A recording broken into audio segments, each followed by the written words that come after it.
नमस्कार, म जगदीश खरेल। गणतन्त्र दिवसको दिन जेठ 15 गते 816 जना कैदीहरूलाई उनीहरूको आचरण व्यवहारको कारण भन्दै थप कैद, थप सजाय मिन्हा गरेर उनीहरू जेलमुक्त भए। यो राष्ट्रपतिको निर्देशनमा यसरी जेलको कैद मिनाहा गरेर 816 जना कैदीहरू जेलमुक्त भए। त्यसैभित्र परे एकजना व्यक्ति बालकृष्ण ढुङ्गेल, जो पूर्व सांसद पनि हुन्, तत्कालीन नेकपा माओवादीका नेता समेत हुन्। बालकृष्ण ढुङ्गेलको ओखलढुङ्गामा उज्जैन श्रेष्ठ हत्या प्रकरणमा विगत लामो समयदेखि विवाद भयो। उनी जेल पनि परे, पछि फेरि पुनरावेदन अदालतको फैसलाबाट निर्दोष देखियो, पछि फेरि अदालतले उनलाई दोषी ठहर गर्दै जेल चलान पछिल्लो समयमा भए र अहिले राष्ट्रपतिको निर्देशन अनुसार बाँकी कैद मिनाहा भएर उनी जेलमुक्त भएका छन्। आजको हटसिटमा कन्ट्रोभर्सीमा आइरहने, विवादमा तानिरहने,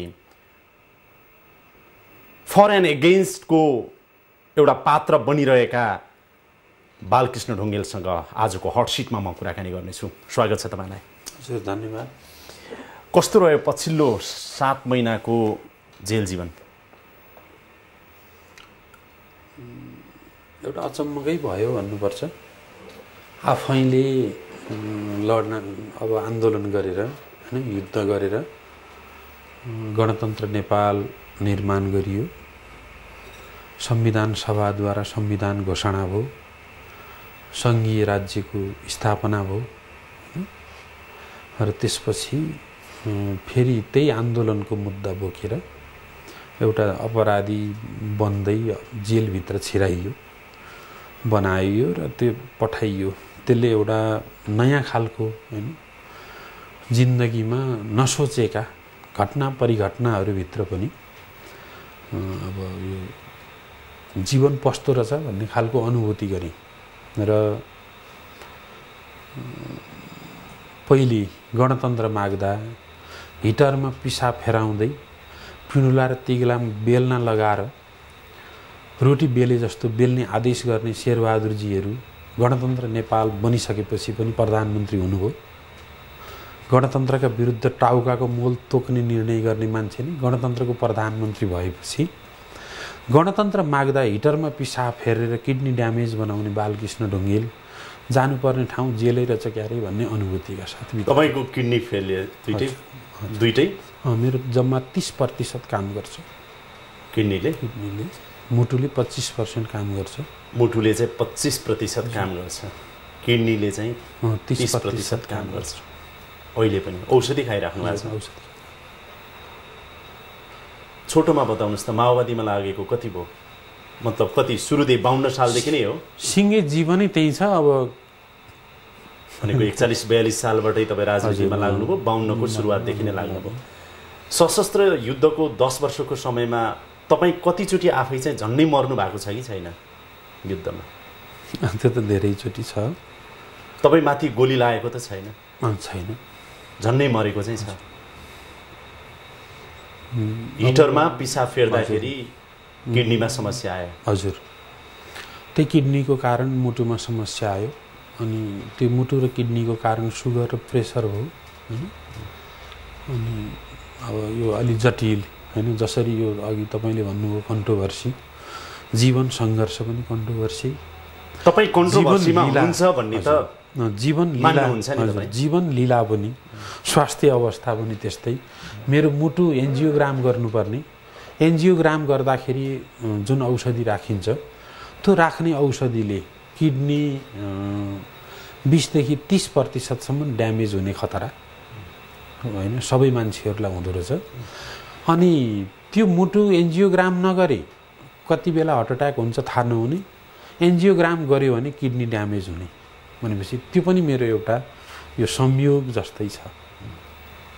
जीवन सङ्घर्ष र प्रकृतिसँगको स्वास्थ्य सङ्घर्ष पनि एउटै लेभलबाट गुज्रिराखेको छ है। आज माओवादी र एमालेको एकता भएर नेपाल कम्युनिस्ट पार्टी बन्यो। 52 सालमा सशस्त्र युद्ध गरिराख्दाखेरि यही दिन देख्नको लागि त्यो युद्ध थियो भन्ने कुरा सबैले को अगाडि जस्टिफाई त हुँदैन होला कि जस्टिफाई भए जस्तो लाग्यो? होइन, त्यति बेला हामीले युद्ध सुरु गर्दाखेरि त अब चाहिँ युद्धद्वारा नै सिङ्गो सत्ता कब्जा गरिन्छ भन्ने सोच योजना अन्तर्गत कि मरेरै यो दिन यहाँसम्म आउनुपर्छ भन्ने चाहिँ योद्धाहरूले सोचेका थिए? त्यो त थिएन। माओवादी स्खलित हुँदै गयो, क्रान्तिबाट विसर्जनतिर आउँदै एमालेकरण भयो भन्ने आरोपहरू धेरै प्रतिशत सत्य हुन सक्छन्। त्यस्तो त म सोचिराखेको छैन है। हजुर, सोच्नु भएको छ? व्यक्तिगत रूपमा मैले त्यस्तो माओवादी चाहिँ एमालेकरण भयो भन्ने त सोचेको छैन। माओवादी आन्दोलनमा केही वैचारिक राजनीतिक समस्याहरू आए र त्यसलाई हामीले जसरी एन्सर दिन सक्नु पर्थ्यो, निकास निकाल्न सक्नु पर्थ्यो, त्यो निकाल्न नसकिएको कुरा चाहिँ सत्य हो। आज सशस्त्र युद्धको क्रममा धेरैले जीवन गुमाए, धेरै शहीद बने, धेरैको अङ्गभङ्ग भयो, धेरै घाइते भए, धेरै विधवा भए, धेरै टुहुरा भए, धेरै बेसहारा भए र तपाईँ पनि बिरामी पर्नु भएछ। किडनीको समस्या, मुटुको समस्या रहेछ है। हजुर, आजको दिनमा जीवनको मूल्य सबभन्दा बढी थाहा पाउने मध्ये तपाईँ पनि पर्नुहुन्छ कि? जीवनको मूल्य के रहेछ? नडाटी बताउनुहोस् है। जीवन त संयोग रहेछ। तपाईँ बिरामी परिराख्दाखेरि त जीवनको महत्त्व यो रहेछ भन्ने अझ बढी महसुस भयो होला नि, भइरहेछ होला अहिले। कुनै पनि बेला मर्न सकिन्छ, कुनै पनि बेला बाँच्न सकिन्छ, उपचार पाइएन, औषधि पाइएन भने जे पनि हुनसक्छ मलाई भन्ने त लाग्छ होला। मृत्यु सत्य हो होइन, त्यो अन्तिम सत्यप्रति मैले त्यति धेरै फर्किएर हेर्ने गरेको छैन। मेरो व्यक्तिगत स्वभावको कुरा गर्दा स्वाभाविक मृत्यु अन्तिम सत्य हो, तर स्वाभाविक मृत्यु सहज हुन्छ, अस्वाभाविक मृत्यु सहज त हुँदैन नि, होइन र? होइन, जीवन नै संयोग हो, मृत्यु पनि संयोग हो होइन। त्यो भएको हुनाले गर्दाखेरि कतिपय मृत्युहरू स्वाभाविक हुन्छन्, कति अस्वाभाविक हुन्छन् होइन। आजको र यहाँसम्म जीवित आइन्छ भन्ने अनुभूति नै थिएन है। तपाईँ त आउनुभयो, बाँच्ने आशा कतिको जाग्छ तपाईँलाई? बाँच्न पाए हुन्थ्यो, जीवन संसार देख्न पाए हुन्थ्यो।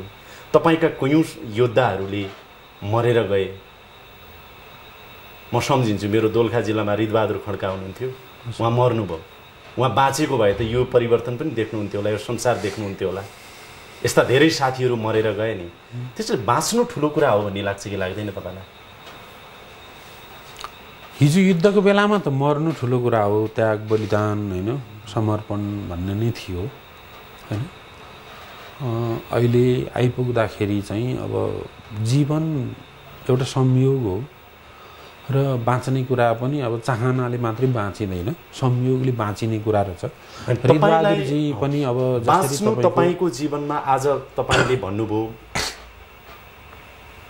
30% मेरो किडनीले काम गर्छ, मात्रै 25% मुटुले काम गर्छ, त्यही पनि न अपरेसन गर्न सकिन्छ न ट्रान्सप्लान्ट गर्न सकिन्छ। यति बेला जीवनको महत्त्व तपाईँले गहिरोसँग बुझ्नु भएको छ हो? मैले ठिकै भने? हजुर, बाँच्नु महत्त्वपूर्ण रहेछ भन्ने कुरा तपाईँलाई महसुस भएको छ हो?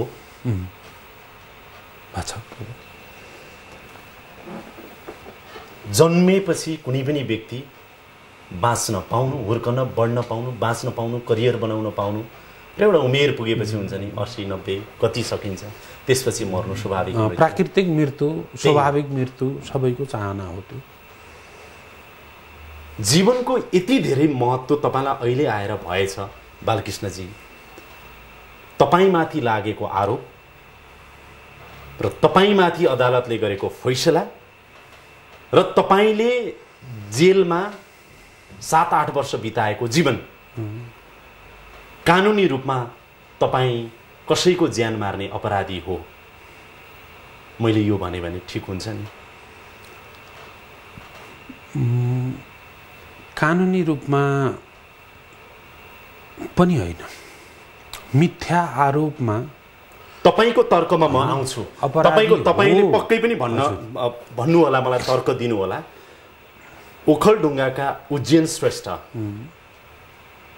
त्यसपछि उनको दाई, उनको नाम के गणेश श्रेष्ठ, त्यसपछि दाईको छोरीको आत्महत्या, यी सबैसँग जोडिएका तपाईका केस, घटना, आरोप र अदालतले गरेको फैसला, भन्नुस् न, अदालतले गरेको फैसलालाई नै कानुनी फैसला भन्नु पर्यो हामी आम नागरिकले हेर्दाखेरि। त त्यो कानुनी फैसलामा तपाईँ कसैको हत्या गर्ने एकजना अपराधी हो भनेर तपाईँलाई जेल सजाय अदालतले सुनायो, जो भोगेर केही प्रतिशत बाँकी हुँदै तपाईँ अहिले यहाँ मसँग हुनुहुन्छ। त्यसैले कानुनी रूपमा तपाईँ अपराधी हो। मैले लगाएको अहिले भनेको कुरा ठिकै हो?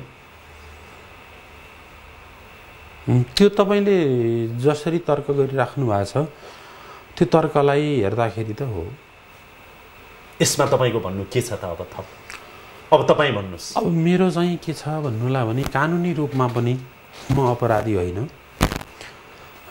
व्यवहारिक रूपमा पनि होइन र यथार्थतामा पनि होइन। म बालकृष्ण ढुङ्गेल सर्वोच्च अदालतले अथवा जिल्ला अदालतले अथवा पुनरावेदन अदालतले त्यति बेला माओवादी जनयुद्धको विरुद्धमा सरकार, राज्यले निर्माण गरेका त्यो नेतृत्वहरूलाई फसाउनका निम्ति निर्माण गरेका सरकारी कागजहरूलाई लिएर त्यसको मिसिलको अध्ययन समेत नगरिकन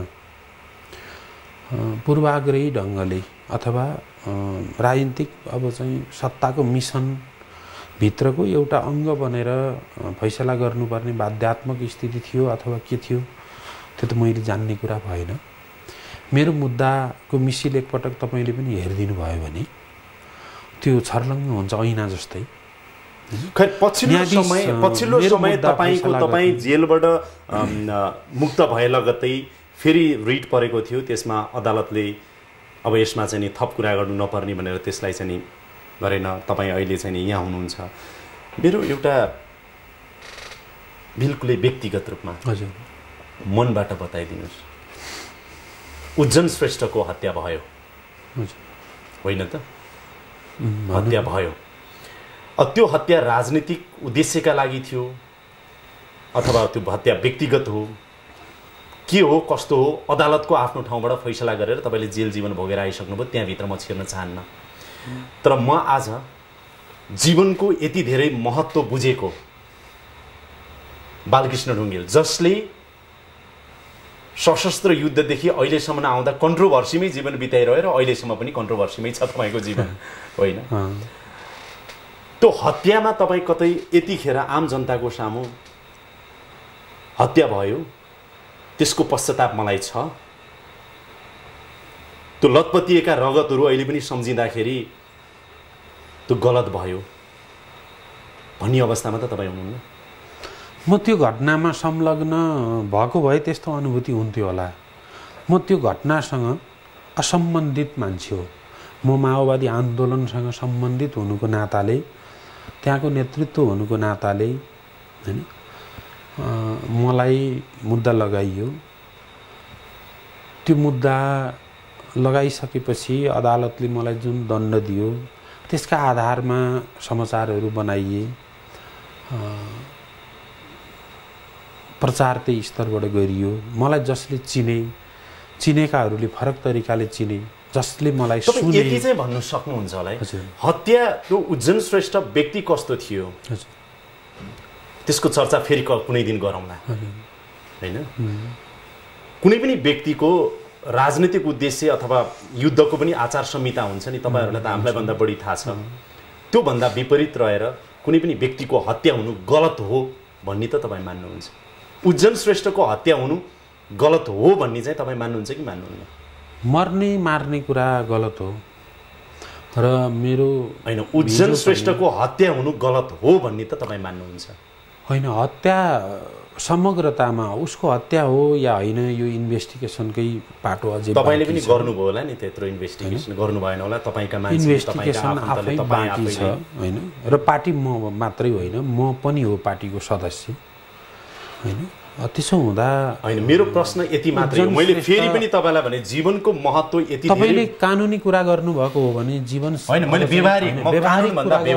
व्यवहारिक कुरा गर्नु कानुनी कुरा गरेको भए त तपाईँ अपराधी हो तपाईँलाई अदालतले सजाय दिइसक्यो अघि नै मैले कानुनी भाषा मान्छे मर्नु हुँदैन थियो मान्छे मार्नु हुँदैन थियो जो कोही होस् होइन उज्जन मात्रै होइन कोही पनि मान्छे मर्नु हुँदैन थियो उनीहरूको जीवन प्राकृतिक जीवन हो र प्रकृतिले नै अन्त्य गर्नु पर्थ्यो होइन तर अब युद्धमा नचाहँदै त्यस्ता घटना परिघटनाहरू भए र मान्छे मरेको कुरा र उज्जन होइन सुखी छैन होइन त्यो दुखद पक्ष नै हो होइन र जसरी मलाई त्यो मान्छे मारेको अभियोग लगाइयो त्यो अभियोग चाहिँ यति धेरै मिथ्या अभियोग हो त्यो उज्जन श्रेष्ठमाथि तैँले मारिस् भनेर तपाईँलाई मुद्दा लगाउनु र मलाई मुद्दा लगाउनुको अन्तर तपाईँ त्यति बेला माओवादी जनयुद्धमा सामेल हुनुहुन्न थियो होला पक्कै पनि म माओवादी जनयुद्धमा सामेल थिएँ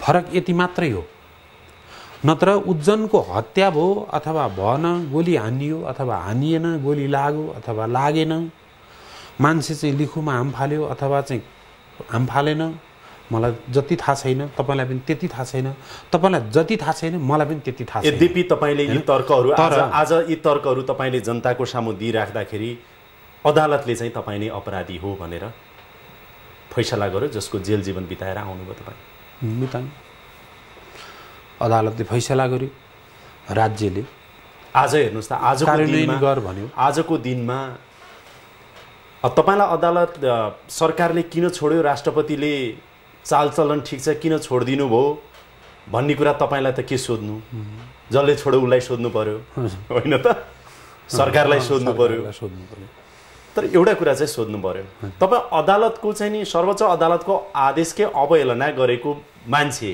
म जान्न अदालत बरु जसले मलाई फैसला गर्यो त्यसलाई पुर्याउँछु भन्ने मान्छे तपाईँ चालचलन चाहिँ राम्रै थियो जेलभित्र होइन त्यहाँ आत्मसमर्पण गर्ने कुरा थियो म मान्छे नमारिकन ज्यान मारा भएर आत्मसमर्पण गरेर जान्न भने अब मैले मेरो चालचलन अदालतले फैसला गर्नुभन्दा पहिला पनि म अन्तस्करणदेखि भन्छु मेरो राम्रै थियो अदालतको फैसला पछि पनि मेरो राम्रै थियो अहिले जेलमा राख्दा पनि मेरो राम्रै थियो र अहिले बाहिर आउँदा पनि राम्रै थियो एक हिसाबले धम्कीकै भाषामा भन्नुभएको थियो नि त धम्की अनि त्यो मैले पीडाको भाषा बोलेँ मेरो पीडा अदालतले मेरो मुटु कलेजो निक्लिने गरी फैसला गर्यो मिसिल अध्ययन नगरिकन होइन एउटा द्वन्द्वकालको मुद्दा थियो त्यसलाई टिआरसी मार्फतबाट हल गरौँ भनेर हजारचोटि मैले भने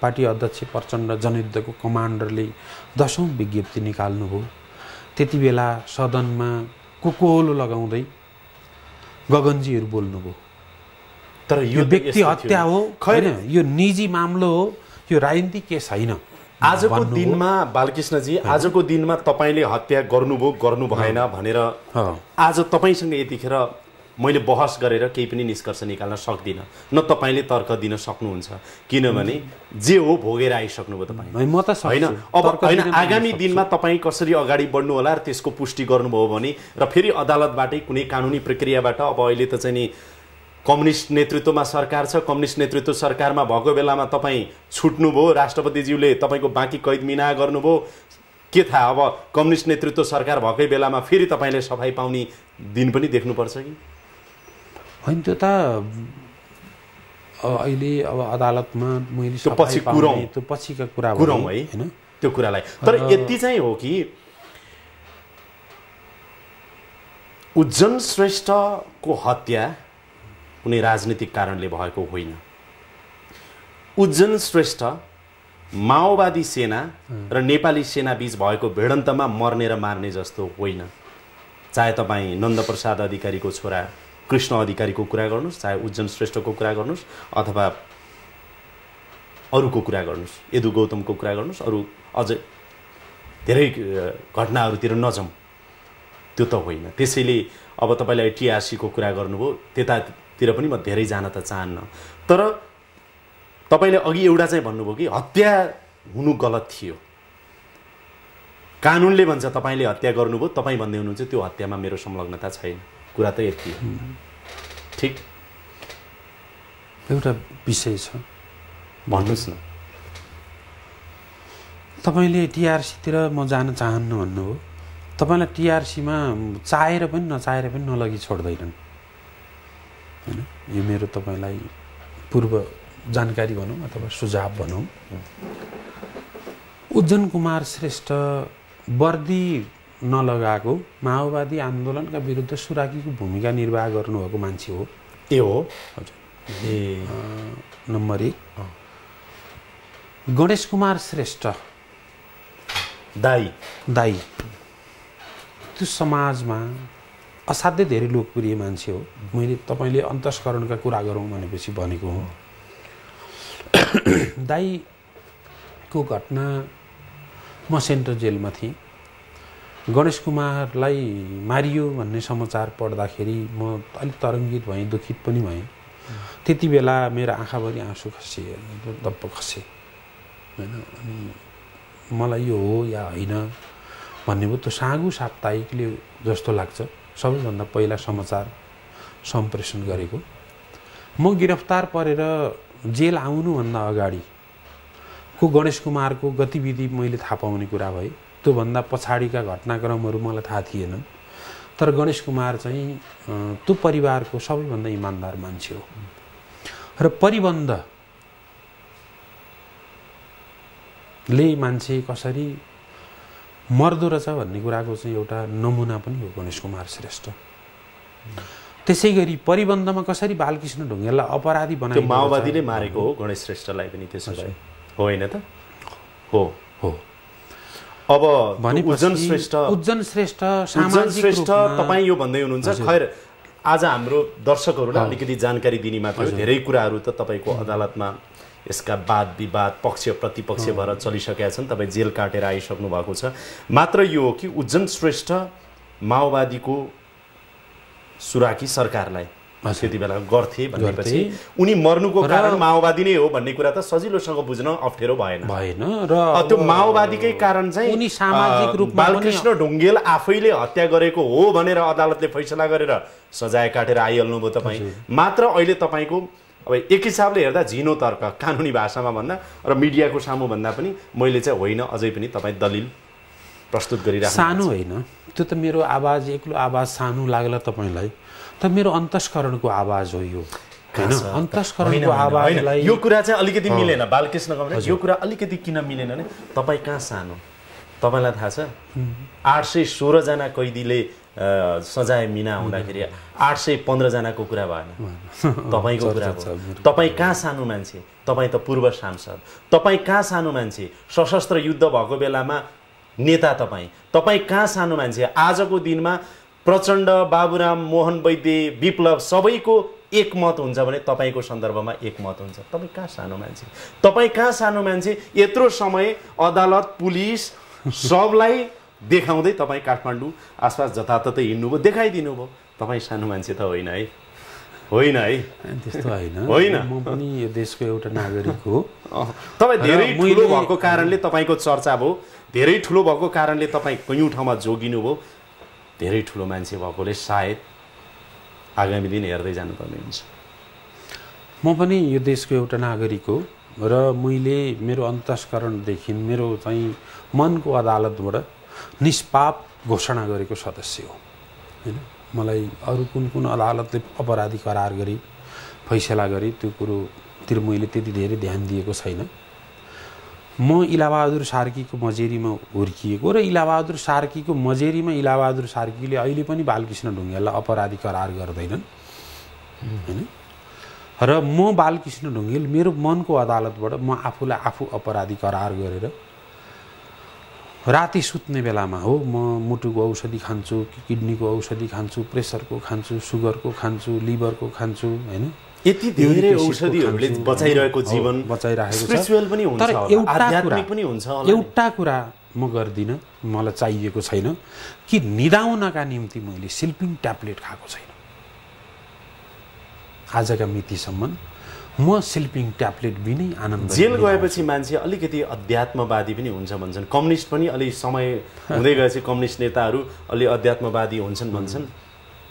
त्यस्तो हो? तपाईँ कतिको हुनुभयो? अब जीवन मृत्यु मरेको पनि देखियो, आफू पनि झन्नै मरियो सशस्त्र सङ्घर्षमा, मारेको आरोप पनि लाग्यो, अपराधी भनेर अदालतले सजाय पनि सुनायो, जेलमा जीवन बिताइरहेछ, मुटु र चाहिँ मृगौलाको रोगको औषधि पनि खाइरहेछ। जीवन मृत्युको बारेमा त देख्ने र भोग्ने अनुभव तपाईँलाई छ नि, कहिलेकाहीँ कतै लागेन? रियलाइजेसन अफ रियालिटी भन्छ क्या, सत्यको आत्मसात, जीवनमा कतै गल्ती गरिएछ कि यस्तो त फिल हुँदैन?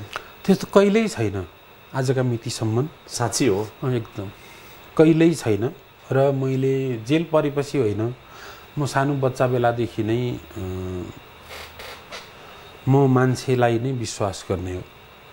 मैले चुनाव जितेपछि मन्दिरहरू पनि बनाइदिएको छु, मन्दिरमा जानका निम्ति बाटो पनि बनाइदिएको छु हैन। म मन्दिर नगए पनि मन्दिर जानेहरूको यहाँ ठुलो सङ्ख्या छ हैन। भनेपछि देउता त पहरामा गएर बस्दिँदा रहेछ। विश्वास लाग्छ कि लाग्दैन? नढाँटी भन्नुहोस् है, किनभने बाबुराम भट्टराईले पनि बुवालाई घुमाएको देखियो, प्रचण्ड पनि बुवा बित्दाखेरि त सुट प्यान्ट लेदरको जुत्तै लाएर कालो पेटी लाएरै दागबत्ती दिएको यसो देखियो चितवनमा। दुःखद उहाँको छोराको निधन हुँदा कम्तीमा पेटी जुत्ता सुत्ता खोलेर मतलब बिस्तारै अध्यात्मतिर बढ्दै गएको हो कि देखियो। कम्युनिजमभित्र रहेका साधना अधिकारीलाई मैले देखेको थिएँ, पूजा गर्नु हुँदो रहेछ उहाँ, साधना मनमोहन अधिकारीको श्रीमती। जीवनको पछिल्लो कालखण्डमा कम्युनिस्ट नेताहरू धेरै अध्यात्मतिर ढल्केको देखेँ। बालकृष्ण ढुङ्गेल कतिको ढल्किनु हो? अहिलेसम्म त त्यस्तो छैन। तर तपाईँले भने जस्तै मेरो पनि मनभित्र एउटा प्रश्न उठ्छ। मान्छे 10-12 वर्षसम्म बा आमाले छानिदिएको कपडा लाउँछ, 12 वर्षपछि कपडा लाउनलाई ऊ चाहिँ अलि चहकिलो, किन आमाले धोइदिनुहुन्छ, जति मैलो भए पनि भनेपछि चहकिलो लुगा रोज्छ। 12 वर्ष 10 वर्ष 12 वर्ष पछाडि कपडा रोज्ने हुन्छ हैन। अनि त्यो क्रम चाहिँ अलि बढी रातो हैन, अलि उज्यालो कपडा मन पराउँदै जान्छ। जब मान्छे 40 वर्ष पुग्छ अनि समाजले भन्छ 40 लाग्यो, त्यो 40 चाहिँ सोच्ने कुरामा पनि लाग्दो रहेछ भन्ने चाहिँ मैले अनुभूति गरेको छु। किनभने त्यति बेला चाहिँ मान्छे कपडा किन्दा रातो किन्ने मान्छेले अलिक गाढा अलिक कलेजी कलरको किन्दो रहेछ हैन। त्यो तपाईँको चाहिँ उसमा राखिराखेको त्यो बत्तीको कलर छ, पहिले त्यो कलर हैन को कपडा मन पर्थ्यो। टी सर्ट भने मलाई अहिले यो टी सर्ट मन पर्न थाल्यो हैन, गाढातिर गयो। अनि कुनै दिन सायदै तपाईँले कति राम्रो सङ्केत गरिराख्नु भएको छ। त्यसपछि अब मान्छेहरू यसो म अध्ययन गर्छु हैन, मनोवैज्ञानिक रूपमा यसो हेर्दाखेरि मान्छे अब गाढा रातोमा पुगेको मान्छेले खरानी कलरको कपडा मन पराउँछ। 25-30 वर्षको उमेरसम्म, 15 वर्ष 20 वर्षको उमेरको मान्छेले खरानी कलरको कपडा मन पराउँदैन हैन। त्यो नयाँ किन्दै पुरानो सङ्केत भन्नुहोस् त। हो, त्यो के हो भने म्याचोर्डपन हुँदै गएपछि, परिपक्वता हुँदै गएपछि मान्छेले अनि गर्मी मौसममा चिसो दिने कपडा खोज्ने, सजिलो रियलाइजेसन हो, छालासँग सहज सम्बन्ध गाँच्ने खालका। तपाईँको कुरालाई मैले यसरी बुझौँ, भोलि स्पिरिचुअलिटीमा पनि जान सकिन्छ होला, आध्यात्मिकतिर पनि के त्यो त भन्न सकिँदैन, होइन भन्न सकिँदैन। र जीवनमा रियलाइज पनि हुँदै जान्छ होला। जब मान्छेले बालकृष्ण ढुङ्गेललाई हेरौँ न, एउटा 70 वर्ष कटेपछि पहेँलो कपडा लगाउन मन पर्छ, अध्यात्मतिर जान्छ। तपाईँको कुरालाई म यसरी बुझौँ, बालकृष्ण ढुङ्गेल युवा थियो होला, 20 वर्ष 22 वर्षको नवजवान, 30 वर्षको थियो होला, शक्ति थियो, साहस थियो। आज 48 वर्ष हुनुभयो, तपाईँ 30 को प्लस माइनसमा त सशस्त्र युद्धको चाहिँ नि हैन बन्दुक बोकेर नेतृत्व गरेर हिँड्नु भएको, संसार बदल्छु भनेर हैन, कत्रो मर्छु मार्छु भनेर हुँदै गरेर जेल आइयो, यो भयो 40 को दशक काट्यो, जेल बिताइयो, अहिले पनि जेल 48 दशकसम्म जेल बिताइयो। उज्जन श्रेष्ठलाई मैले हत्या गरेको होइन, अदालतले फैसला गरेको भन्ने पनि हुनसक्छ। के थाहा 70 वर्ष पुगेपछि त्यो बेला मैले झुटै बोलेको थिएँ, हत्या त मैले नै गरेको हो भन्ने पो आउँछ। त्यो त कहिले आउँदैन, त्यो त ढुक्क हुनुहोस्। त्यो त्यति बेला गएर म झुटो बोल्नेवाला छैन होइन। अहिले त म झुटो बोल्दिनँ भने त्यो उमेरमा यति बेला त झुटमुट चल्न पनि सक्छ। मैले उमेरको तपाईँको अघि त लुगाको रङको कुरा गरेको है, अन्तिममा अब मृत्यु अन्तिम सत्य हो, बुढाबुढी हुँदैछ, जीवनका कयौं गल्तीहरू मान्छेले किताब लेखेर स्वीकार्छन्। त्यसमा त म अहिले पनि मान्छेहरूले कि विज्ञानलाई मान्छ कि धर्मलाई मान्छ, म पशुपतिनाथको मन्दिरमा गएर हात राख्न पनि तयार, नासाको प्रयोगशालामा पसेर गिदी अथवा जिब्रो राख्न पनि तयार छ भने नेपाल अदालतको प्रयोगशालामा चाहिँ तपाईँ आरोपी के अरे अपराधी हुनुभयो, हत्यारा हुनुभयो। मेरो अदालतबाट चाहिँ मैले स्वीकार गरिनँ। र यसैमा मैले अलिकति यहाँलाई मैले त्यो अघिकै प्रश्नलाई जोड्नुपर्छ, यो अपुरो हुन्छ। मान्छे एउटा जीवनको क्रम हुन्छ। तपाईँ हामी बच्चा हुँदा हामी घाँस समेल्थ्यौँ, बुवा रुखमा चढ्नुहुन्थ्यो र डाले घाँस झार्नुहुन्थ्यो हो। अनि बिस्तारै बुवा घाँस समेल्ने बन्न थाल्नुभयो, हामी रुख चढेर घाँस झार्ने भइयो। अनि हामी रुख चढेर घाँस झार्ने बेलामा बुवाले घाँस काटेको डालोमा लम्किएर जहाँ घाँस काट्नुभयो हामीले त्यहाँ टेक्यौँ र नयाँ ठाउँमा लम्कियौँ। त्यति बेला हामीलाई बुवाले आमाले के भन्नुभयो भने ए नगर नगर वरै काट्दै भन्नुभयो, तर हामीले मानेनौँ। हो प्रगति होइन, परिवर्तन भनेको त्यस कारणले बिरुवा बुटो बन्छ, बुटो रुख बन्छ, रुख भयङ्कर बन्छ, ठुलो रुख बन्छ होइन। त्यो चाहिँ विकास क्रम हो। हिजो 25-30 वर्ष 35 वर्षसम्मको उमेरमा पार गर्ने दूरी फड्को मार्ने, हाइजम हान्ने, लमजङ हान्ने हुन्थ्यो।